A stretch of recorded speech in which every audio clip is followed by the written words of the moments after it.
को ध्यान से सुनेंगे कि इससे पहले, क्योंकि अभी आप लोगों का जो उम्र है, जो क्लास कर रहे हैं, जो पढ़ रहे हैं, नई जानकारियों को जानकारी करेंगे भी आगे से हम लोग, आप लोग भी करेंगे कि इससे पहले जो संविधान जब नहीं बना था तो हमारे देश में बहुत सारे ऐसे कानून बने हुए थे जिसमें बहुत सारे लोगों को यहाँ पे शोषण होते थे।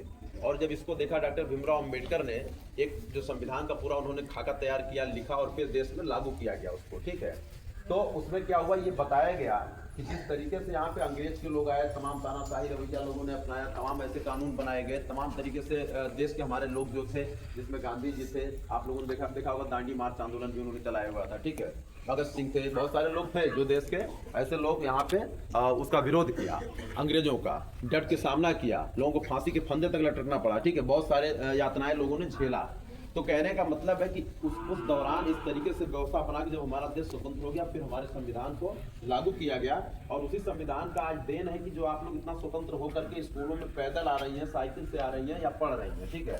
अन्यथा इसके स्थिति में सोचिए कि क्या क्या इस देश में बहुत सारी बहन बेटियों को लोगों ने किडनैप कर लिया, अपने कब्जे में कर लिया, उनके साथ शोषण हुआ। कहने का मतलब मनमाना तरीके से था और इस तरीके की हुकूमत चलती थी।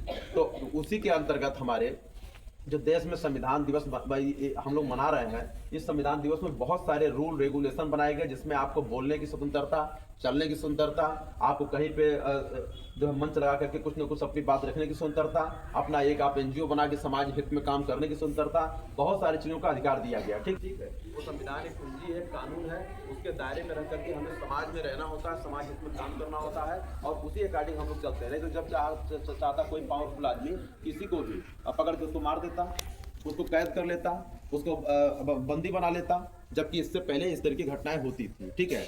तो इतना ही बेटा हम लोग संविधान दिवस पे आप लोगों को बताएंगे इस चीज़ को। बाकी आप लोग भी अध्ययन करें और हमारे शिक्षक से इसके बारे में जानकारी इकट्ठा करें।